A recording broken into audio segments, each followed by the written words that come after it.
Yes. It is possible to provide the best care for a patient and protect yourself from criminal and civil liability. In fact, when you do one right, you do the other right as well. And so typically you want to look for three things as a prescriber of any controlled prescription medication, opioid or otherwise. You want to make sure that there's a legitimate medical need.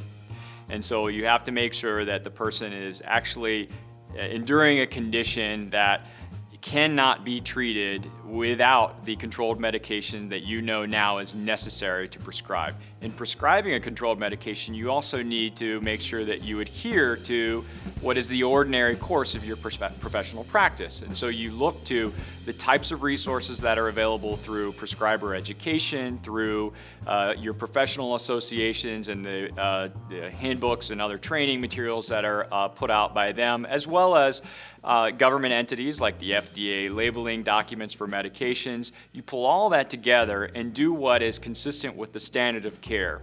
The third thing is you take reasonable precautions to prevent harm from the controlled prescription medications. And so we know that that includes things like checking the prescription monitoring program, counseling your patients on the risks and how to take the medication appropriately, store it safely, dispose of it properly, making sure that you do urine drug testing on occasion, and that if there is something that's different from what was expected in those results, that you take action and adjust the treatment plan.